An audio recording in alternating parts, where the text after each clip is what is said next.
Assalamualaikum warahmatullahi wabarakatuh. Halo teman-teman semuanya, apa kabar hari ini? Semoga kalian tetap sehat dan selalu semangat menghadapi segala permasalahan dan problematika kehidupan ini. Baik, kali ini tanpa diduga Google mengeluarkan peraturan baru yang akan segera disahkan mengenai pinjaman online. Peraturan apakah itu dan kebijakan apa saja yang diterapkan oleh Google untuk pinjaman online? Silahkan kalian tinggal simak video ini sampai selesai agar kalian tidak salah menyikapi isi dari video ini. Sebelumnya saya ucapkan terima kasih buat teman-teman semua yang selalu support channel ini dan selalu mendukung channel ini. Saya doakan kalian sehat selalu dan selalu dimudahkan rezekinya oleh Allah Subhanahu wa Ta'ala.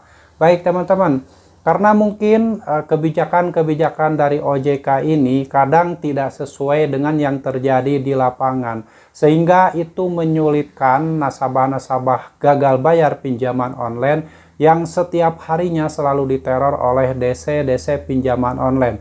Bahkan sampai timbul kejadian-kejadian yang ekstrim akibat dari teror dari debt collector pinjaman online ini. Ada beberapa debitur pinjaman online yang gagal bayar melakukan atau mengakhiri hidupnya karena sudah stres, pusing karena setiap hari diteror dengan penagihan-penagihan yang dilakukan oleh debt collector pinjaman online. Nah, di sini Google kembali atau Google tanpa kita duga mengumumkan salah satu peraturan yang akan segera disahkan di tanggal 31 Mei 2023 ini. Dan mungkin tidak lama lagi, sekitar 1 bulan lagi, kebijakan tersebut akan disahkan dan diterapkan oleh Google untuk pinjaman online yang ada di Indonesia. Apakah kebijakan tersebut? Mari kita langsung bahas saja. Dan kalian boleh silahkan sambil dilihat di tampilan layar kalian di sebelah kanan ya, silakan. Oke, sebentar saya bacakan dulu kebijakan dari Google tersebut.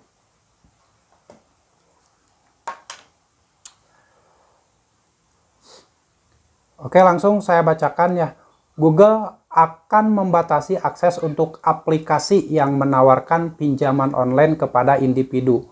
Berkat kebijakan baru Google, aplikasi pinjol akan dilarang mengakses kontak dan foto di perangkat pengguna. Google baru saja mengumumkan perubahan terhadap kebijakan pinjaman pribadi untuk aplikasi pinjol yang beredar di Play Store. Pembatasan akses ini tidak hanya untuk kontak dan foto, tapi juga external storage, video, lokasi, presisi, dan log panggilan. Aplikasi yang memberikan pinjaman pribadi atau memiliki tujuan utama memfasilitasi akses ke pinjaman pribadi, misalnya perolehan prospek atau fasilitator, dilarang mengakses data sensitif seperti foto dan kontak, kata Google dalam update-nya seperti dikutip di Jumat tanggal 7 April 2023. Peraturan baru ini akan berlaku mulai 31 Mei 2023, ya, jadi sebulan lagi ya. Kebijakan baru ini sepertinya merupakan respon Google terhadap pinjaman online yang perilakunya mirip predator. Tidak hanya di Indonesia, di negara lain seperti Kenya dan India juga telah ditemukan banyak kasus penyedia pinjol dan debt collector yang mengganggu hingga meneror pengguna.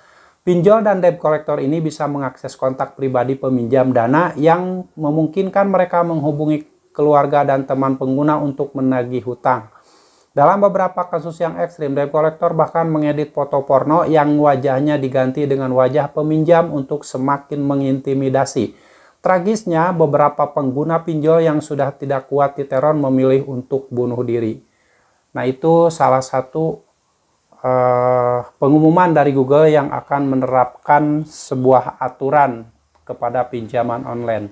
Karena hal ini dilakukan oleh Google tanpa diduga oleh kita adalah karena banyak sekali kejadian-kejadian yang dilakukan oleh pihak pinjol dan terutama debt collector pinjaman online atau tim penagih hutang yang melakukan cara-cara intimidasi dengan cara-cara kasar atau seperti predator. Sehingga banyak sekali kejadian-kejadian yang tanpa diduga. Ada nasabah gagal bayar yang tiba-tiba mengakhiri hidupnya karena sudah capek, sudah stres setiap hari diteror oleh debt collector. Nah, hal ini sangat bagus sekali apabila kebijakan ini sudah diterapkan oleh Google mulai 31 Mei 2023. Mungkin nanti akses pinjaman online akan dibatasi. Tidak semua yang ada di HP pengguna bisa diakses oleh pinjaman online karena sudah dibatasi oleh Google itu sendiri. Karena kalau misalkan hanya mengikuti aturan otoritas jasa keuangan, yang terjadi di lapangan itu kadang bertolak belakang.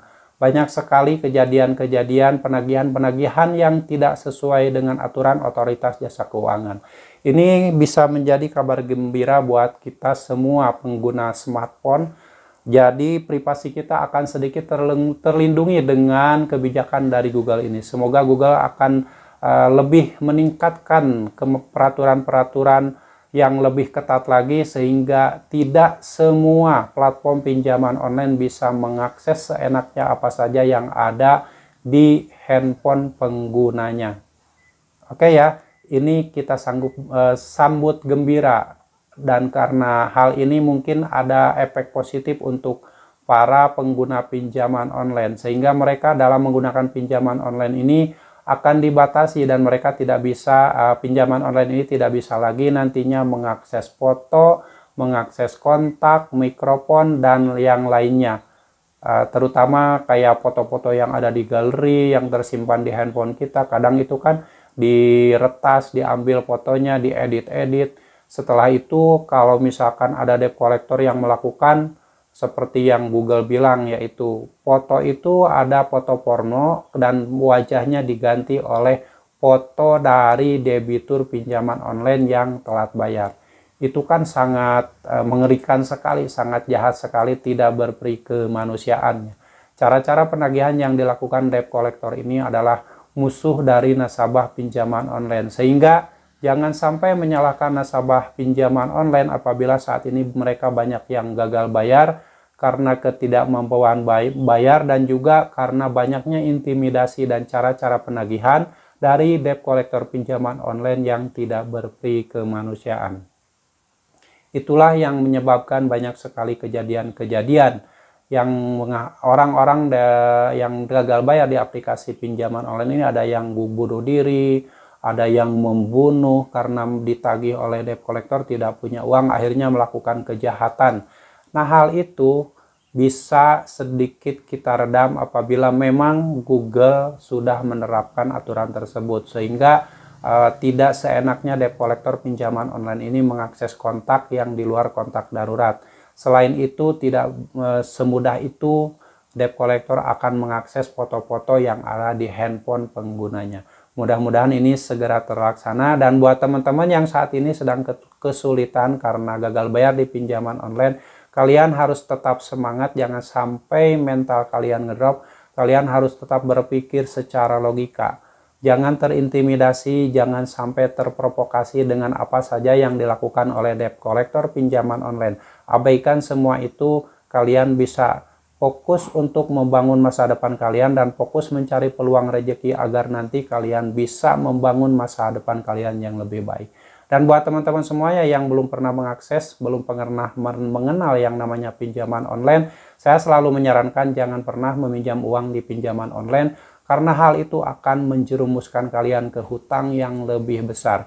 Dan ke hidup kalian sekaya apapun, apabila sudah berhubungan dan meminjam uang di pinjaman online, maka hidup kalian akan hancur. Kalian akan menjadi seorang yang miskin dari yang paling miskin. Ingat, akan menjadi seorang miskin dari yang paling miskin. Itulah yang disebabkan oleh pinjaman online. Jadi sekali lagi, jauhi pinjaman online, jangan memikirkan lagi pinjaman online, fokus menata hidup dan menata masa depan kalian. Jangan lupa kalian selalu minta pertolongan sama Allah agar diberikan solusi terbaik atas segala macam permasalahan yang kalian hadapi saat ini. Semoga video ini bermanfaat dan menginspirasi buat teman-teman semuanya yang saat ini kesulitan karena dikejar-kejar debt collector, karena dikejar-kejar hutang, karena belum punya uang untuk membayar, sehingga kadang masih ada yang pusing, yang stres. Sebaiknya hal itu jangan dilakukan. Tetap kalian fokus, tetap kalian berusaha untuk mencari peluang baru, mencari sumber pendapatan baru untuk nantinya membangun masa depan kalian. Sampai jumpa lagi di video saya selanjutnya. Wassalamualaikum warahmatullahi wabarakatuh.